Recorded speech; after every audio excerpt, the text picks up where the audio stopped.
कुछ लोग कभी कभी कुछ ऐसी गलतियां कर देते हैं जो बहुत ही छोटी समझी जाती है, मगर उनका परिणाम इतना भयानक होता है कि वो और उनके परिवार ही जानते हैं कि उस समय वो उस दौर से कैसे गुजरे थे। कहीं पर भी टॉयलेट कर देना, कहीं पर भी थूक देना, आपको हमेशा टॉयलेट और थूक देख सुन के, इधर उधर देख के ही करनी चाहिए। आप कहीं भी कर देते हैं, उसका परिणाम इतना भयानक हो सकता है जो आप नहीं जानते। ऐसे ही हुआ हमारी आज के इस किस्से में, जो हमें भेजा है वेस्ट बंगाल से ही निशा ने। ये उनके दादी के साथ हुआ था। तो ये कहानी थोड़ी पुरानी है और ये कहानी बहुत इंटरेस्टिंग है। चलिए सुनते हैं।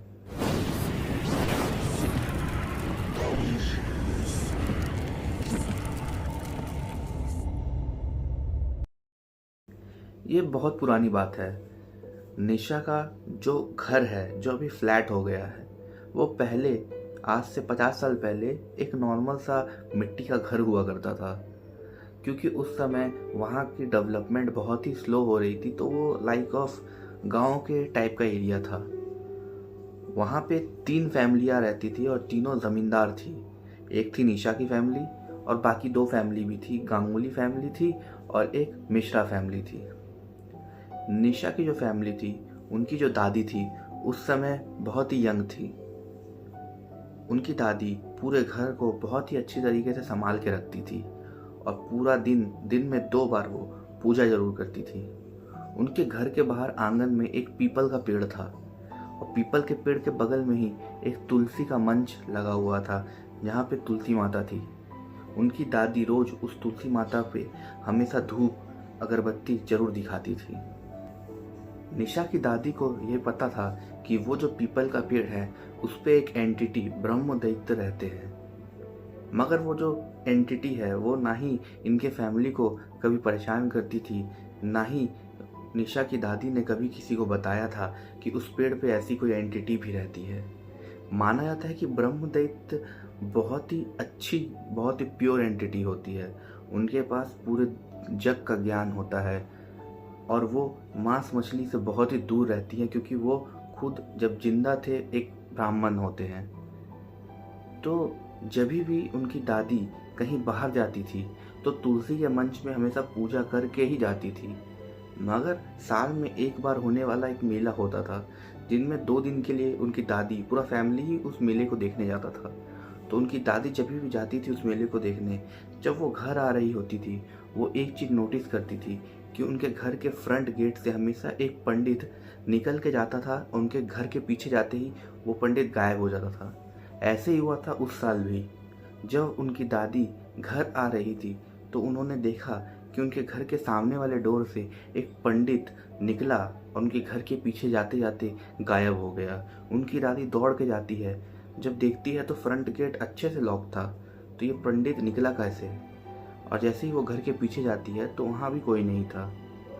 जब वो अंदर जाती है तो देखती है तुलसी के मंच में अच्छी तरीके से पूजा किया गया है, धूप अगरबत्ती सब वहाँ पे जला हुआ है, जैसा कि वो करती है। तब वो समझ जाती है कि ये उस ब्रह्म दैत्य का ही किया हुआ है और वो ये से देख के बहुत खुश हो जाती है। टाइम ऐसे ही गुजरता रहता है। ना वो एंटिटी इन्हें परेशान करती थी, ना किसी को पता था उस पीपल के पेड़ पे एंटिटी है, सिवाय निशा की दादी को छोड़ के। मगर एक दिन निशा के मामा से कुछ ऐसा हो गया जो उस घर पे कहर बन के टूटा। निशा के मामा उस समय बहुत ही छोटे थे। उनको रात को सुसु लगी थी और उन्होंने सुसु उस पीपल के पेड़ पे जाके ही कर दी। उस समय तो कुछ नहीं हुआ, मगर जब रात हो जाता है, सब सो जाते हैं। निशा के मामा उस समय लगभग 12 साल के होंगे, वो भी सोने जाते हैं। निशा की दादी एक चीज़ नोटिस करती है कि आज पीपल के पेड़ पे कोई भी पंछी नहीं बैठा और पीपल का पेड़ देख के बहुत ज़्यादा डरावना लग रहा था। और रात के समय जो निशा के मामा हैं, उन्हें अजीबोगरीब सपने आने लगते हैं। उन्हें ऐसा दिखता है कि कोई उनके पीछे आ रहा है। सिर्फ बड़े बड़े 2 हाथ दिखते हैं और वो उनका गला दबा रहे हैं। निशा के मामा डर के मारे उड़ जाते थे अपनी नींद से। ऐसा 2-3 दिन हुआ, मगर तीसरा दिन हालत और ख़राब होता गया। निशा के मामा बहुत ही ज़्यादा बीमार पड़ गए और उन्हें नींद ही नहीं आती थी, क्योंकि जब भी वो सोते थे वो चिल्ला के उठ जाते थे, क्योंकि वो कुछ ऐसा देख लेते थे जो उनके लिए एकदम भी सहन करना पॉसिबल नहीं था। निशा की दादी को ये देख के समझ में तो आ ही गया था कि कुछ गड़बड़ है, मगर क्या गड़बड़ है ये उनको ठीक से पता नहीं चल रहा था।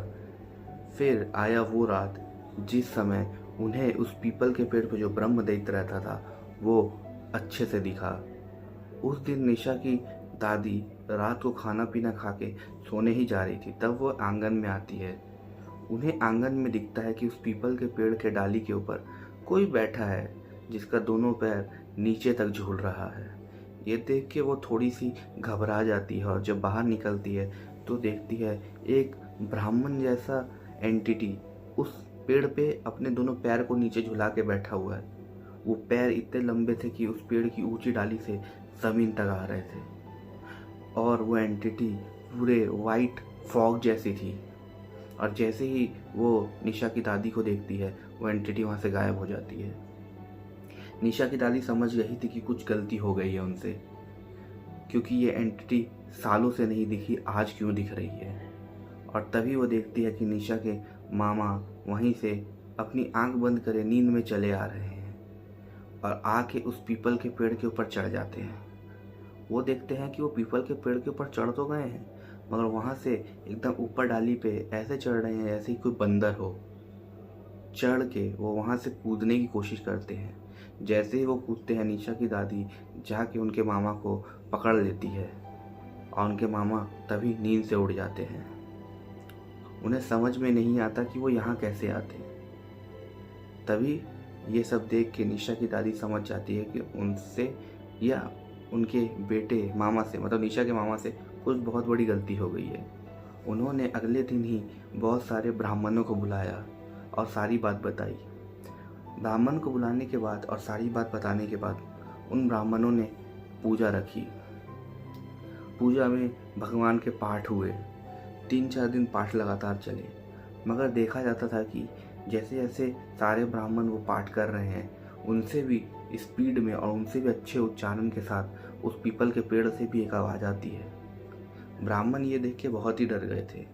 उन्हें ये पता चल गया था कि ये जो स्पिरिट है वो उनके बस की बात नहीं है ठीक कर। तब वो निशा की दादी को बोलते हैं, आप किसी बहुत ही ज़्यादा सिद्ध पुरुष को बुलाइए, क्योंकि ये ब्रह्मदैत्य हम लोग के हाथ के बहुत ही बाहर है।